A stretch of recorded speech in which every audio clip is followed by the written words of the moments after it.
Good morning and good afternoon. I'm Damaris Schneider, Managing Director at State Street.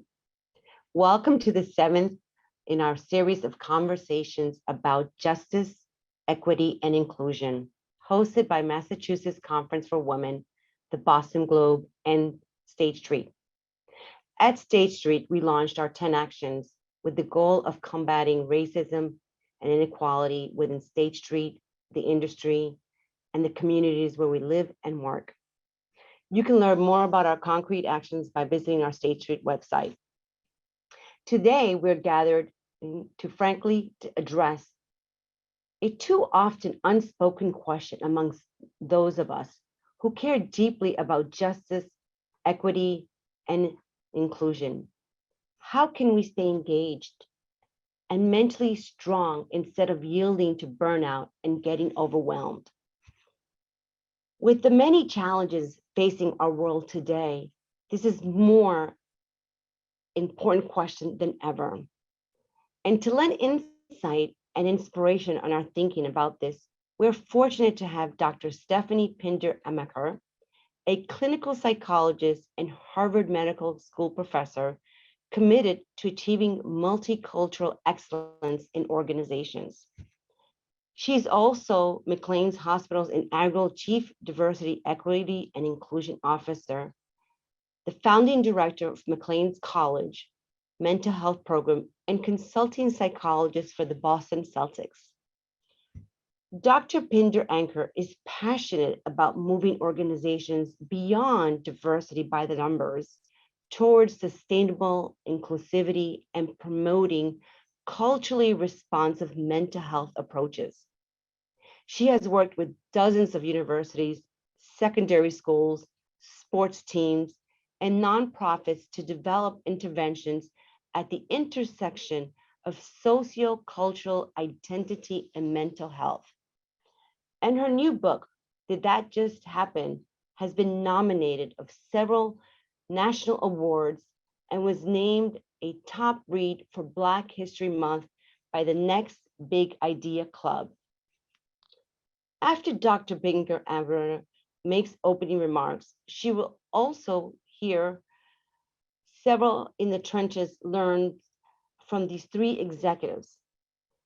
Dr. Constanza Cabello, Vice President of Equity Programs at State Street, Valencia Foster, Senior Manager and Thought Leader Liaison aligned with the Speranza marketing team at Biogen, and Uthra Sundaram, Head of Global Product and Launch Strategy at Tadeka. Before we get started, I wanted to note that today's session is being recorded and a replay will be emailed to all registrants within the next day or so. Please do share links with others so they can view and benefit from today's learnings as well. From this event, we also have a live script feature on the bottom right for those who would like to take advantage of the subtitles. If you find it distracting, you can turn this off on your own viewing. If you would like to change the size, click the up arrow on the transcript button and click subtitle setting. Now, let's dive in with a warm welcome for Dr. Stephanie Pinder-Amaker.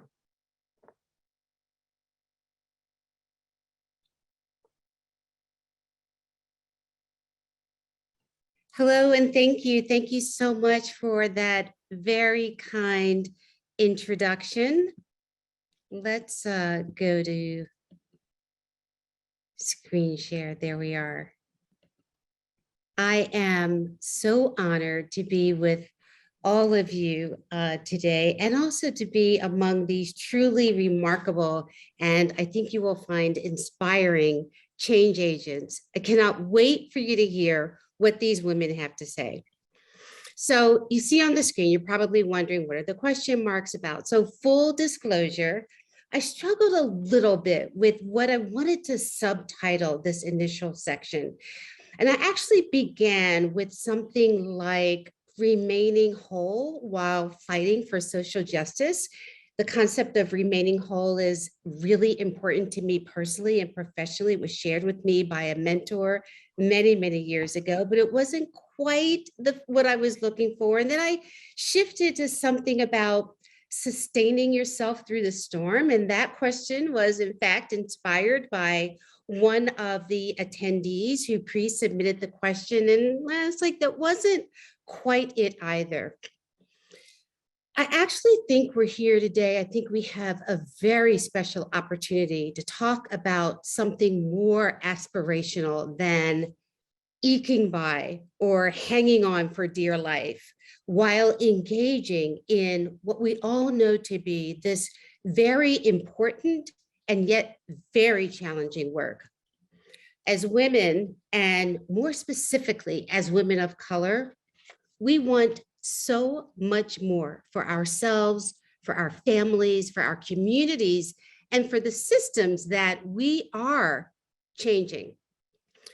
So I thought, let's just shake things up a little bit and not talk merely about surviving, but thriving as a social justice activist. That's us shaking things up.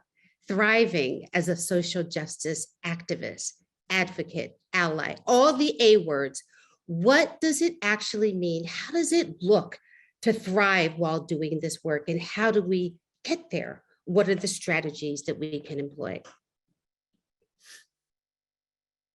Dr. Lauren Wadsworth and I recently published this book, Did That Just Happen? Beyond Diversity, Creating Sustainable and Inclusive Organizations.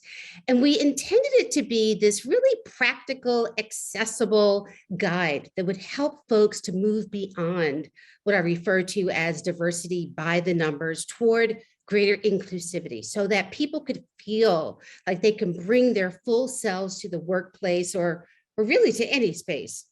And so each chapter has the same structure. It begins with a real life vignette, something that actually happened, like a "did that just happen" moment, followed by why is this problematic, and then what to do about it. So very, very practical. I'm going to open by reading the opening vignette from chapter 12. Yes, titled Sustaining Yourself. That is the title of chapter 12, because this opening vignette happens to be part of my personal story, and it does relate very specifically and directly to our topic today. The novel coronavirus pandemic was surging in the Northeast by the middle of spring 2020. And Boston had been in full shelter-in-place mode for what already felt like an eternity. Terms like Zoom burnout, the new normal, and maintain safe social distance were settling into our consciousness. I, Stephanie, was shifting my entire mental health program to Zoom, and my calendar was more than full, but I was making room for more. Even at this early stage of the virus's progression in the US, there was a steady drumbeat of reports that Black people, Indigenous people, and people of color, BIPOC, were disproportionately contracting and dying from COVID-19. This should have surprised absolutely no one. It was in line with what we already knew about longstanding disparities in the delivery of health services to those communities and in the health outcomes as well. Of course, I said yes to an invitation, and then another and another, to address the mental health impact of the pandemic on BIPOC communities. As bleak and staggering as the statistical reports were the personal stories behind the grim numbers. I read about the beloved young Brooklyn school teacher, Rana Zoe Mungeon, who was denied COVID-19 testing 3 times before finally testing positive for the disease and succumbing to the virus. I studied a photograph of Rana, smiling and unsuspecting, in the Boston Globe, and thought, she could be my sister, Debbie. And so I said, yes, I'll sit on your panel and town hall meeting to discuss the impact of COVID-19 and forced relocation on international and BIPOC college students facing food, housing, and internet insecurity. I said, yes, I will conduct a workshop for your coaches about how to support the little Black and brown kids who are anxious and grieving about sick and hospitalized family members. I said, yes, I'll consult with your law firm, your sales team, and your bank managers about issues related to coping, surviving, and managing in the pandemic. Deep down, I was feeling it was already too much, but I couldn't bring myself to set limits. Certainly not yet. It was, after all, the very life and survival of my community I was fighting for. So yes, I'll deliver a training for your workforce on white allying. And isn't May National Mental Health Awareness Month? Yes, yes, and yes again. Yes, I'll facilitate a Zoom workshop with BIPOC 11th and 12th graders. I love working with young people. Yes, I'll appear on your panel, speak with your membership, answer your questions. This was my expanded new normal portfolio. But as May was winding down, I was especially excited to be joining a panel with 3 remarkable Black women psychologists and psychiatrists to discuss the mental health impact of COVID-19 on African American communities. This rare assemblage was for one of Color Magazine's signature events focused on empowering professionals of color. Wanting to be well rested and feel prepared for the panel, I turned in early. Although I had been practicing physical distancing from the media, a self-care technique I plan to recommend the following day, I switched on the news just before shutting it all down. That's when I saw it. There was no warning, no trigger message, no disclaimer or advice to look away. There was George Floyd pleading and begging for his life to no avail as a Minneapolis police officer knelt on his neck for minutes on end. I didn't have to see it twice. I didn't need to have it confirmed by another news station. I knew the drill. The video footage was disturbing and yet familiar. I switched off the TV, prayed for his family, turned over in bed, and wept. And a month after, I was asked to co-lead our hospital's anti-racist justice and health equity task force, and then shortly thereafter to serve as our inaugural Chief Diversity, Equity, and Inclusion Officer. And I said, yes, but we all know doing this work is certainly not for the faint of heart. On the one hand, it can be invigorating, incredibly rewarding and compelling. It can also be draining, exhausting, and even triggering. Both things can be true and frequently are. And I didn't fully realize it at the time, but now I know I was experiencing some level of activist burnout. Here are the signs: exhaustion, feeling emotionally and physically drained, cynicism, having negative associations with the work that once seemed so important, low self-efficacy, possibly doubting one's own self-worth, and lack of activist achievement, depression, anxiety. I think we're familiar with what those terms mean. Negative physical symptoms, such as changes in memory, a weakened immune system, high blood pressure. A related term is social justice fatigue, and that means the physical, mental, and/or emotional toll incurred through advocating for social change. And we should all be aware of these signs because activist burnout and social justice fatigue are real. These are real phenomena and they are harmful. So we should be able to recognize them in ourselves as well as in those who are working alongside us. As a Black woman pressing for change at the intersection of race and just about anything, one may also experience racialized trauma. And this is the well-documented physical, emotional symptoms that people of color often experience following exposure to particularly stressful experiences of racism, like rewatching repeated video images, as many of us did, of George Floyd dying on TV. There are 3 important things to know about racialized trauma. The first thing is that these symptoms can be both physical and psychological. The second thing is that racialized trauma is cumulative. It does not happen in a vacuum. It does not happen in isolation, but rather these things add up, and the impact adds up over time, such that with racism contributes to a more insidious, encounters with racism can contribute to a more insidious and chronic type of stress. And the third thing to know about racialized trauma is that it can be transmitted across generations, also known as intergenerational trauma, which can result in higher rates of mental health and physical health issues within whole communities of color. And we know that all of this matters. So similar to survivors of other types of trauma, like sexual assault survivors or war veterans, people of color often experience symptoms like fear and hypervigilance, often associated with post-traumatic stress disorder, headaches, insomnia, body aches, memory difficulty, self-blame, confusion, shame, and guilt after experiencing racism.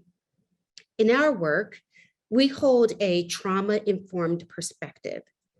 And what that means is that what is problematic and in need of addressing is within the system, within the environment. It is not within you, the individual experiencing these symptoms. We often say these are, in fact, normal reactions to abnormal circumstances. And it is, again, very important for all of us to be aware of the signs of racial trauma and know what to do if they are experienced or if you are triggered.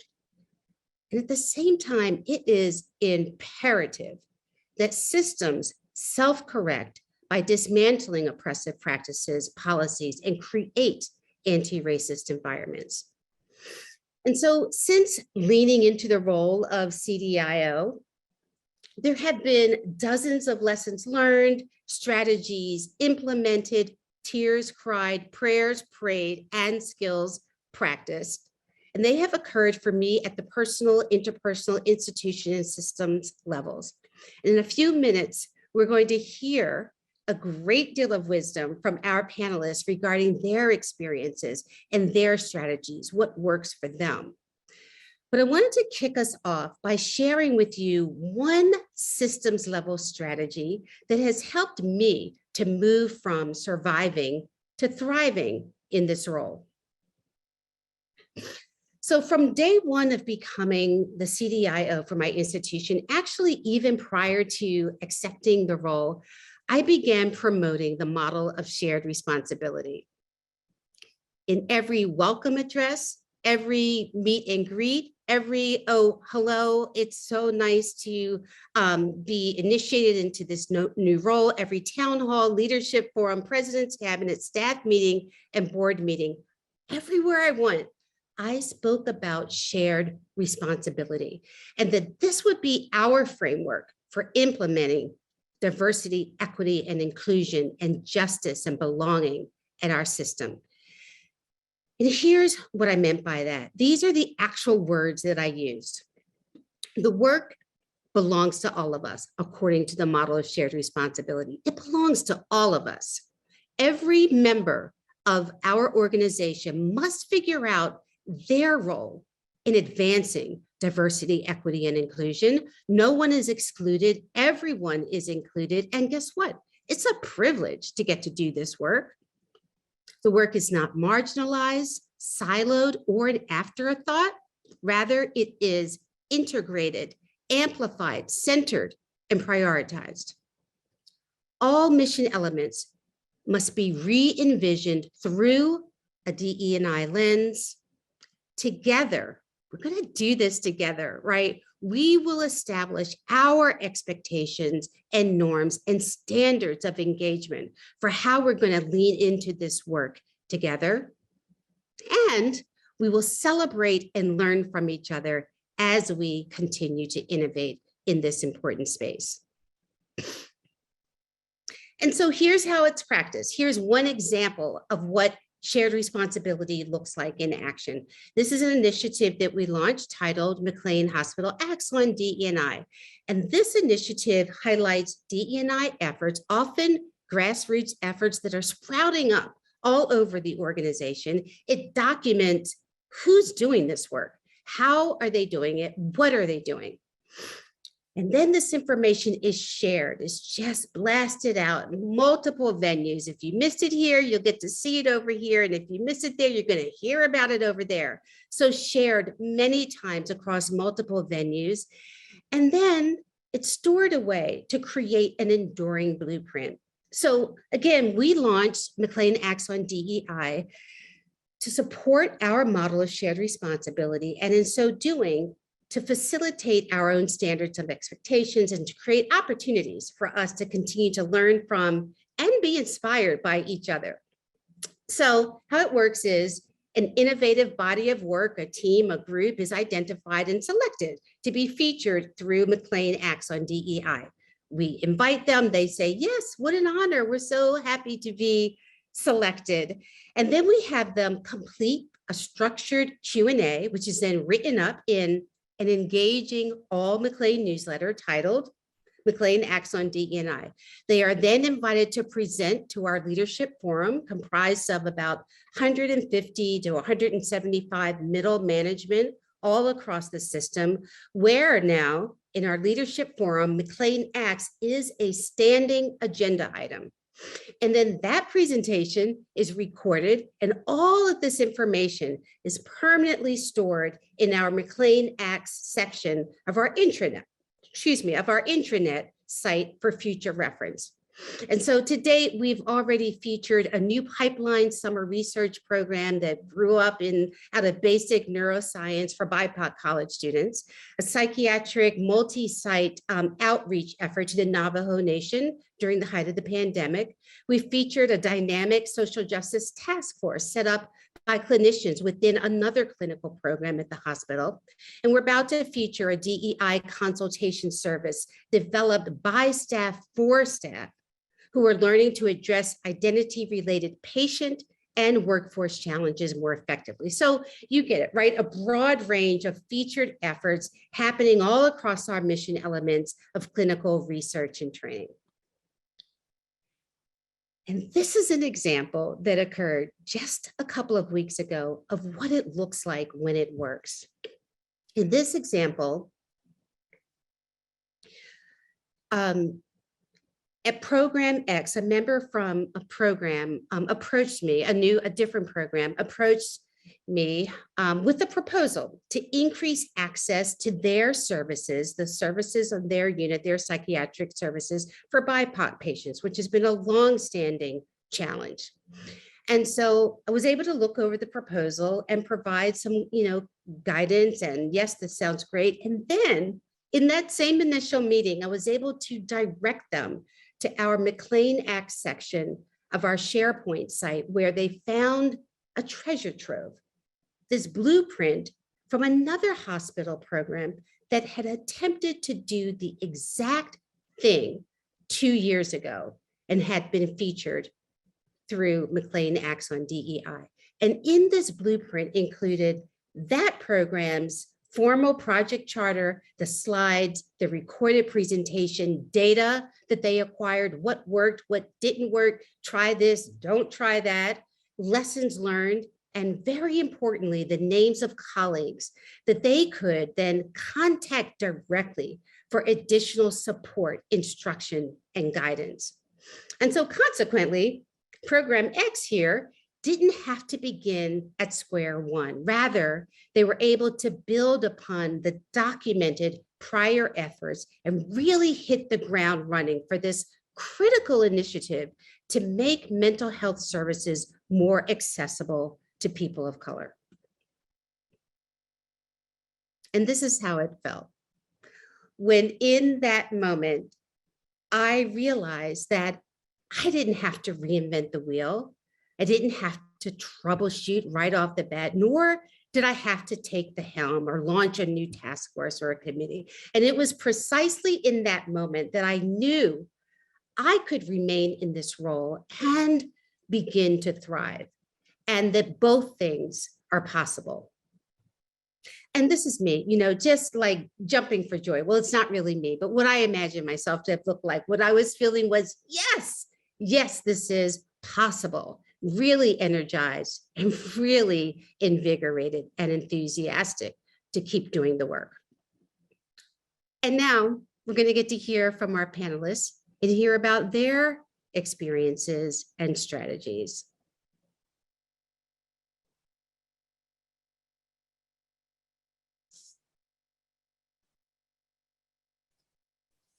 Hello.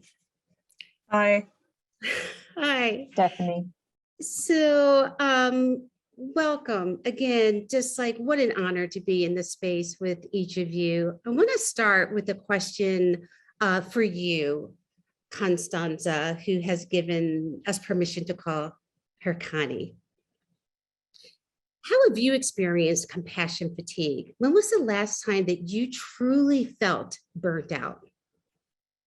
Thanks so much, Stephanie, and thank you for the opportunity to be with you all today on behalf of State Street and share a little bit about my personal and professional journey.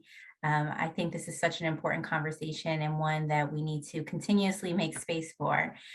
So compassion fatigue. First, I'll offer that compassion fatigue is often a secondary trauma response characterized by exhaustion, both physical and emotional, leading to a decreased ability to demonstrate compassion for others.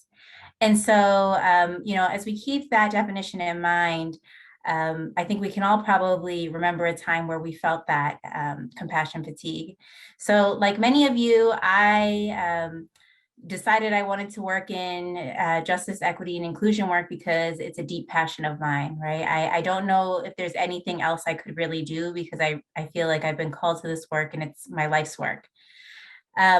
So my burnout typically comes when I feel like my work has become solely reactionary, right? Where we have become so crisis managers, where we are we're wearing our compliance hat only. And frankly, to your point, Stephanie, when I feel like there's no shared responsibility. And so, I think that for me, that's when I start to feel those signs of burnout or start to notice that I'm demonstrating compassion fatigue.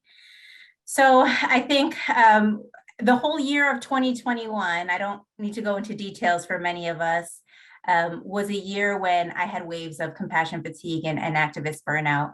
And frankly, because I feel like I had no time to pause, right? It just felt like every morning we were waking up and there was something else happening that required a response. And it almost felt like there was no time to really process what was happening. And so whether it was, the ongoing killings of Black individuals in our country, the ongoing international crises, the multiple legislative scares, there was so much going on where it felt like we needed to respond in the moment at all times. But, oftentimes I think us as folks who are JEI professionals or folks who consider ourselves allies or advocates, sometimes people forget that we're humans too, who have families and friends and loved ones who we want to check in with. And so we oftentimes have to forefront our professional identities and our work at the expense of our homes, right? And so for me, I did feel that in 2021, where I need to really recenter myself and say, I can do an amazing job doing all these programs and responses and communications around what's happening. But if I'm not feeling like my home is taken care of, like my inner circle is taken care of, then I'm going to start to not feel authentic, right? So I found myself really trying to hold space for everyone but myself. And as a woman of color, I think that's a pretty typical experience. But I will say all of 2021, I kind of went in and out of these compassion fatigue and burnout phases. And I'm happy that I'm at a much better space now. Thank you. Thank you for sharing that. And I think I saw lots of heads nodding. We talked about making space and prioritizing everyone else, but yourself in this process. It's good to know that you're in a better place now. Valencia, I want to ask you next. Given your efforts to address justice, equity, and inclusion within your workplace, have you faced challenges that have impacted your emotional well-being? I think to harken back on this human experience that we all went through in the very beginning of the pandemic, which was something everyone in the world was experiencing, and then to have everyone see the murder of George Floyd was something that I think it profoundly changed everyone. And like Connie was saying, within your workplace and at home. And so, of course, there was a strong emotional response to that. And, being a Black woman and raising two young Black men, that was something that, was very impactful to me in many ways. But I have to say, within the workplace, I think that was probably the pivotal moment that I saw my organization really take seriously some of these definitions regarding justice, equity, and inclusion, diversity, equity, inclusion, and really from the top down start to form committees and groups, and to see employees come out as advocates and allies was really something pretty amazing. I think the part of the, if there was any disappointment in the whole process, it was that maybe there were some people who didn't feel like this was a conversation we should be having at work. And that some of these very personal, emotional things were something that should have been handled personally or at home. But I mean, we were all experiencing this, on top of, our being in quarantine. So I'm really happy to know that, we did start to formally and with volunteerism and from a lot of my colleagues address some of these concerns very sensitively. And I have to say, I am proud of the fact that it did start at the top. Thank you, Valencia. And you make such an important point that we know is overwhelmingly supported by the research, that having the top leadership of the organization fully embrace and promote and support the work is absolutely critical. Yes. Okay. Uthra, I want to ask you, we'll kind of shift a little bit to begin thinking together about strategies, because I know we have tons of strategies and lots of wisdom to share in this realm, and I can't wait to get to that. Okay. In your experience, what are the signs of an employee experiencing activist burnout, trauma, or stress, and tips for how you talk to someone you're actually concerned about? Yeah, thanks, Stephanie. And thank you for your introduction, because I'm hoping some of the stuff that I talk about really connects closely with what you've used as strategies, as well as you really want to build a community of really shared responsibility. And I would say, in my experience, the way I've seen activist burnout, trauma, or stress manifest itself is first in lack of engagement and social distancing. I mean, you need to know your teams very well. It's very tough to pick this up in a virtual setting, to be honest, and that's been a challenge as a leader. But the key as a leader is to find ways to stay close to the team. And that's what I've tried to do, is how do I understand my team, understand each individual member of my team, and stay close to them. And that's why I believe conversations matter. Being empathetic matters, being genuine matters, so you can stay related to what each individual in your team goes through.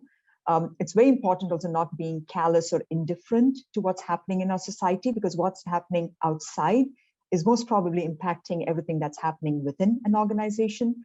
And so being really indifferent can stifle our employees, further wear them down, because they just feel they're not being heard. And what I believe can happen, because that stays true to what I believe in too, is how can we re-energize them? And we can do that by showing the comfort that they are supported, their work is acknowledged, their challenge is acknowledged as well, but they have a shoulder. They have a shoulder they can share their concerns with, vent out their frustration, and it's a safe space to do that in the work setting.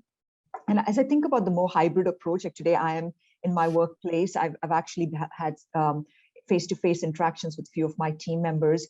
And that's what excites me as we move into this more hybrid approach of working, where we find that right balance between leveraging the positives of virtual, but also the positives of really staying connected from a face-to-face perspective. What excites me is we can redefine this workplace from a workplace where it's just a place to work to a place where we collaborate, we innovate, we build culture, where we come together And we do that in a way that makes sense for all of us.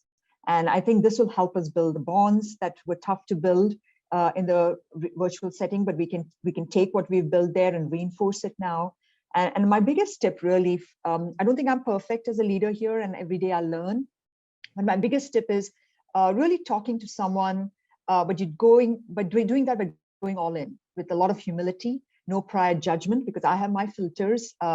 I perceive things differently. So how do I take all of that away and be there for that person and that individual, so I can actually put myself in their shoes, because it helps open my eyes to perspectives that I might have been blinded to.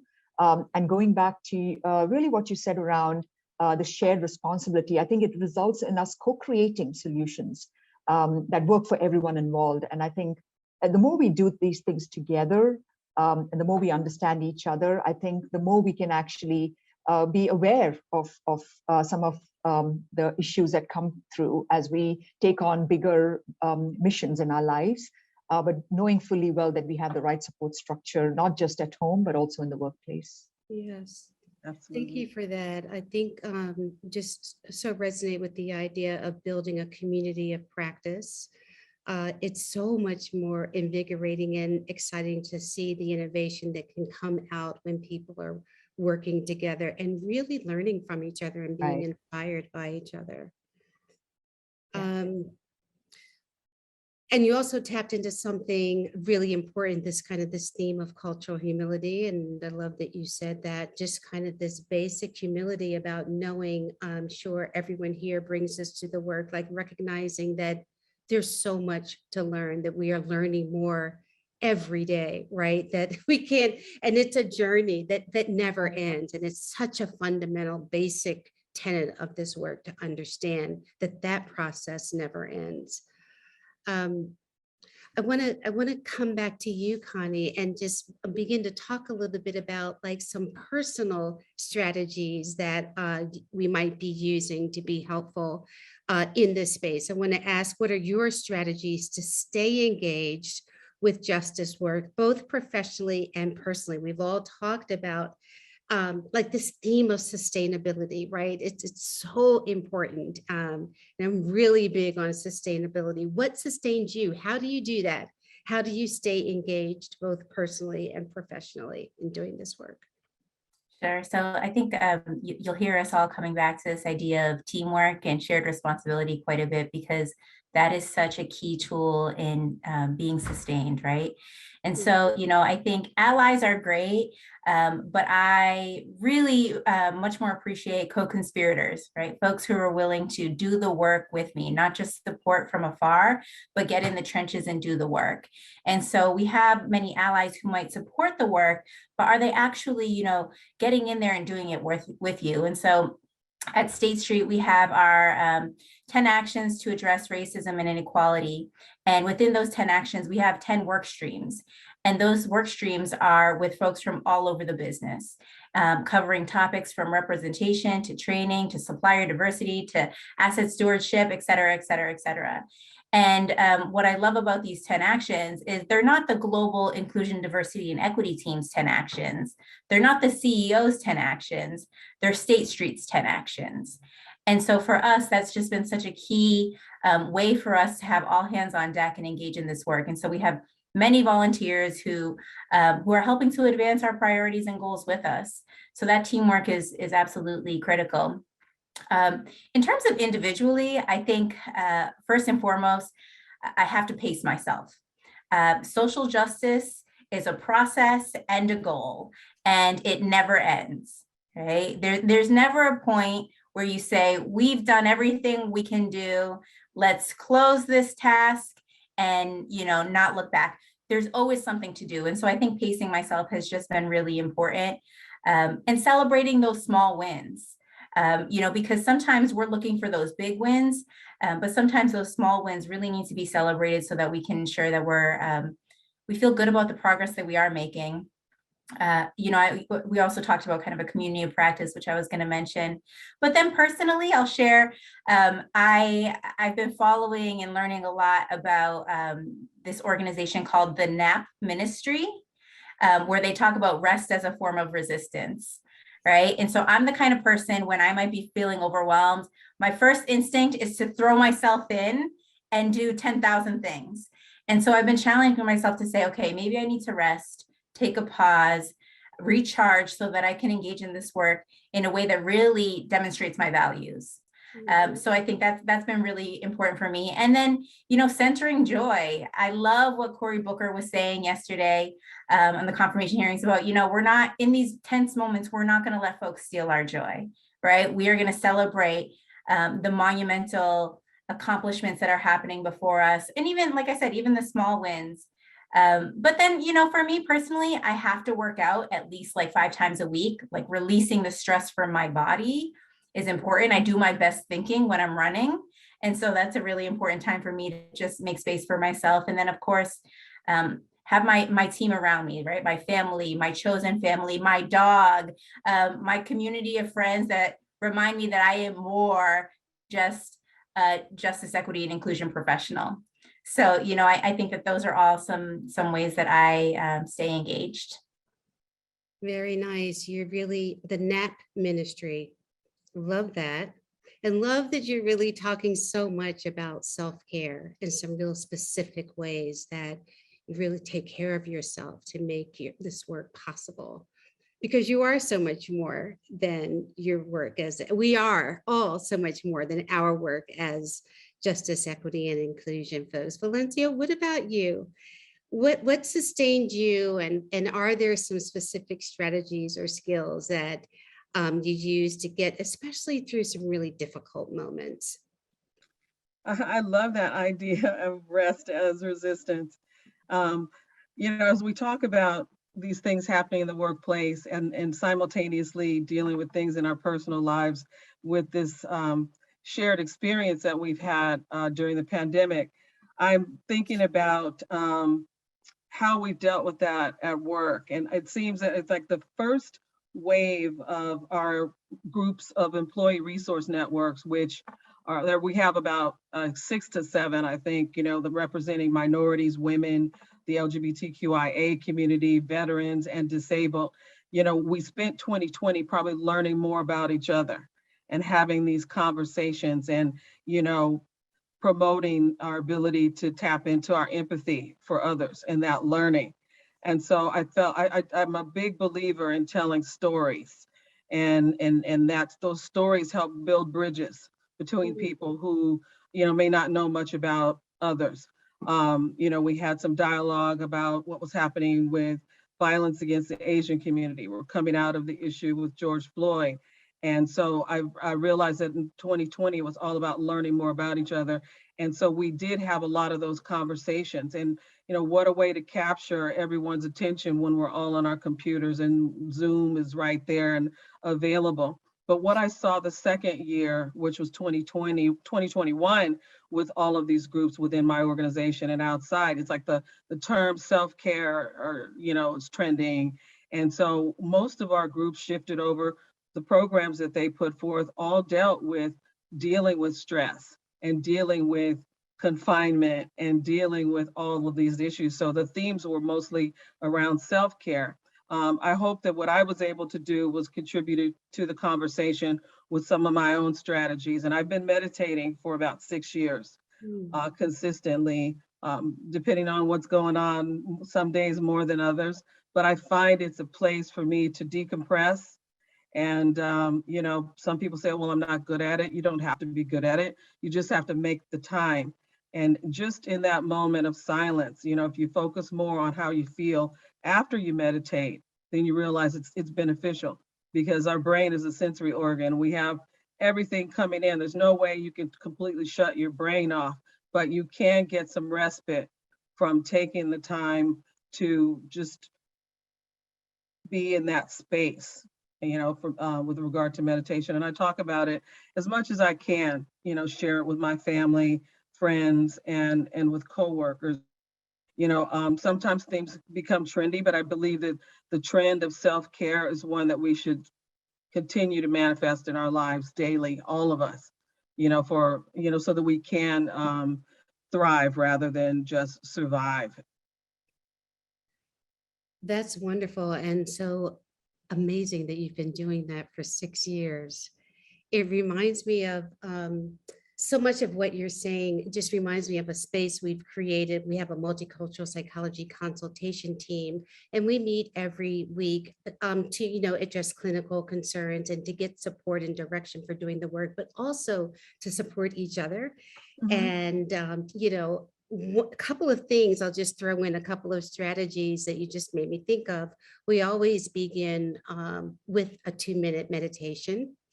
And so it just reminds, every time I'm in that 2-minute meditation and I start doing my paced breathing or my diaphragmatic breathing, I'm reminded of how long it's been since I've done it the last time. So it's so effective to do it in the group together. And another thing that we do in that meeting is we always check in at the outset, and we do a report on level of burnout, 1 to 5, with 5 being the highest level either. And it gives us an opportunity again to check in with ourselves and to figure out like what might be needed. If someone reports a 4 or 5, whatever the agenda is or the planned agenda is, can be scrapped, because we want to prioritize and say, for the 4s and the 5s, what do you need? And do you want some support? And sometimes people will say, no, it's Friday, I just need to get to Saturday. But sometimes people do want to pause and really talk about what might be going on.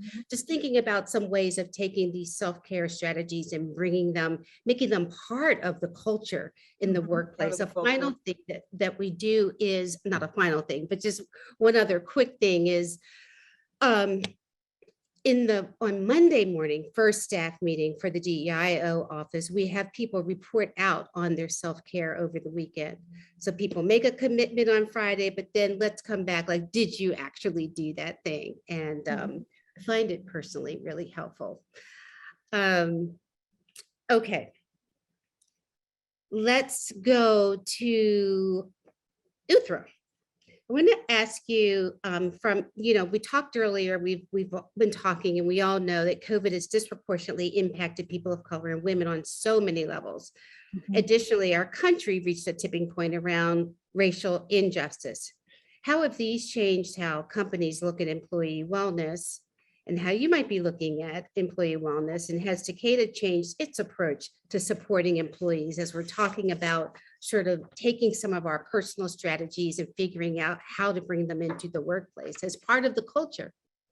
Yeah, it's a great question, Stephanie. And I think this is where organizations can really do a lot more and show leadership. And I know quite a few organizations have, and I know I've heard a few here today on this call as well, have really taken on this mandate. I would say, to be honest, we've had so much happening to us, right? As human beings, we've had COVID, which totally exposed the pervasive gaps we have right now in terms of access to diagnosis, treatment, care, education around healthcare, especially among communities of color. We've seen that, and that's exposed health care disparity across the board. And I work in a pharmaceutical company, and that's really exposed us to what doesn't exist today for us to be providing the best access to our healthcare products. It's also impacted women. I know we've seen a lot of reports that have come up, and I personally can also talk about it, where the pandemic has exacerbated the hurdles and maybe has taken us generations backwards as we think about really trying to find that rightful place at work and also fulfilling our potential at work. And I think the pandemic hasn't helped there. And then we've had all the different incidents of injustice that have happened with the Black community, with the Asian hate that also spread during the pandemic. And really all of that, if we think about as an organization which has a representation of so many cultures, all that comes into the workplace. And as leaders, we've got to be very aware of that. So as a company, I think what we've done is we've actually, we did a lot of listening sessions, and I've heard you all talk about it as well. And this came right from the senior leaders, really listening and learning. Being out there to understand what are the different communities grappling with, so that we can actually not just be allies, as you said, Connie, but really bring in people who are in it to help these communities really rally and fight for their cause. And then as an organization, also have a statement and a stance against some of the injustices we were seeing as well. So not really turning a blind eye. We also looked at, as we thought about wellness, we do have a neuroscience therapeutic area focus as one of the focus areas. And it helped us there because we've seen the hurdles it takes for a patient to actually be able to talk about mental health. We know talking about physical health by itself is tough. I mean, now start a conversation on mental health, that the barrier there is so much higher. And so as a mental health company, how do we make sure we have created that environment within the organization to talk about mental health and well-being and take that feedback and incorporate solutions? And so we've seen a few that actually played out during the pandemic around additional COVID sick days, looking at mental health days as well. So being okay for someone to say, you know what, I'm not feeling good, I'd like to take some time off. Encouraging vacations. One of the things that we've seen, people just don't take vacations. So how do we make sure we force people to shut down and take time off? Have leaders role model that. Yeah. Sharing tips like you've done today in the call, sharing little tips on a meditation. Like the tips that I share, I'm not so good at meditation, Valencia, I have to get there. But what I generally do is I've now created a strategy to actually be smart about my calendar meetings so that I can take some time breaks during my day. And so how do I prioritize my work and keeping myself front and center? How do I bookend my days so that my days don't creep into my evenings? And so what does that bookend look like? And if I can do that, then I can expect my team to do that as well. So having that going out, I do love to exercise. So for me, it's how do I make sure I protect that time? I have 2 dogs. Walking them is the biggest pleasure I get, and my meditation, to be honest. So really finding those, and what looks good for me may not look good for someone, but finding those things that work for you and then prioritizing that is key. And so as a company, we've like having leaders share that, having leaders be vulnerable, knowing that they haven't perfected yet and they're figuring it out. And I think that's helped us really create an environment where it's okay not to be perfect, and it's okay to be feeling lousy one day. But it's something that we all are here together and creating this inclusive culture where we're all open to each other's challenges, but we are trying to actually feel empowered to thrive, grow. And by doing that, we lift others around us as well, because if we are feeling good, we lift others as well. If we're not feeling good, we're not much help to others. And so how do we keep that wellness mindset across the board so we're all together really raising the bar as we think about well-being within the company? I love just the sharing of so many different strategies, because Uthra, you're exactly right that what works for one of us may not work for the other. So it really, I think, helps to hear a whole range of things. I'm hearing a theme about dogs too. But I want to take a question from the audience, and I think this is such an important question. How can we protect work colleagues, especially of marginalized or underrepresented groups, from being overburdened with the task of implementing DE&I initiatives?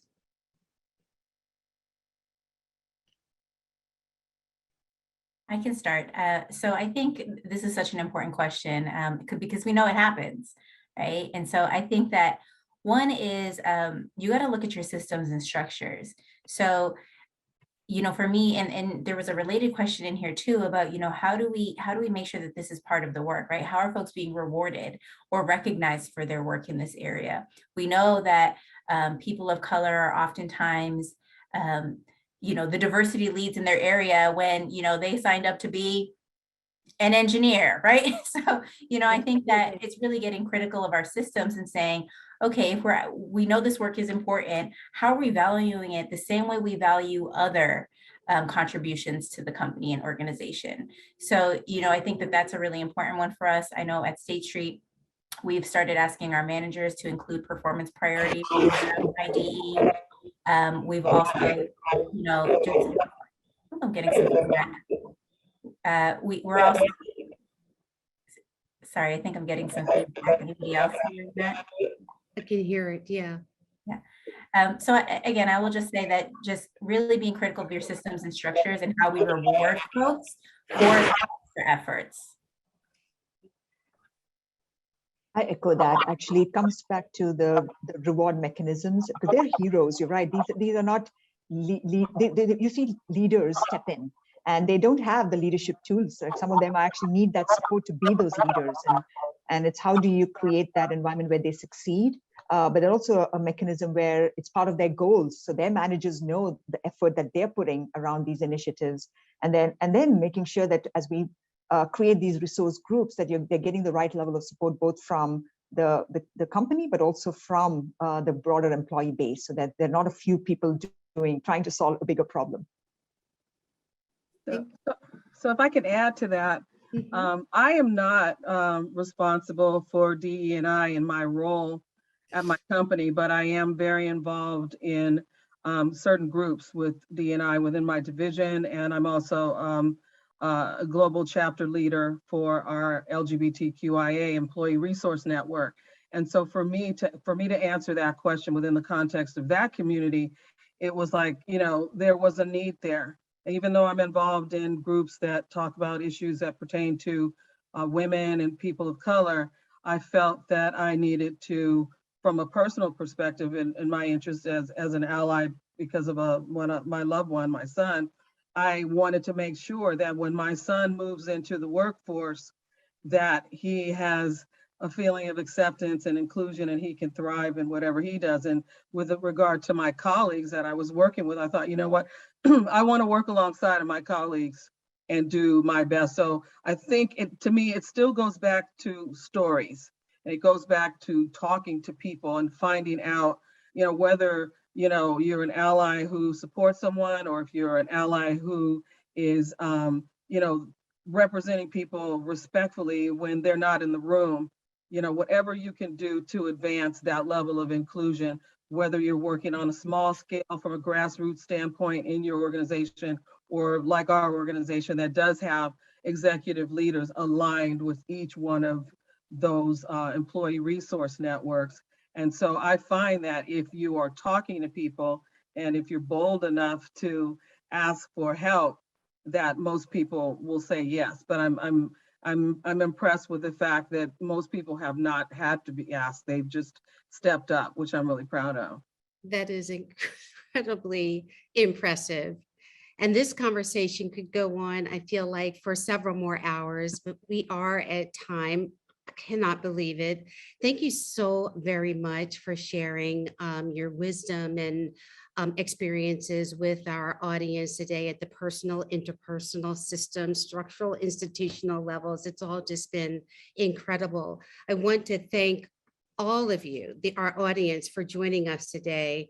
And to thank our sponsors for this session, the Massachusetts, State Street, and the Boston Globe. You will receive an email soon with a link to access today's session, and be on the lookout for the next session in this series coming this May. Thank you. And good afternoon. Thank you, Stephanie. Thank you all. Thank you, everyone. Bye.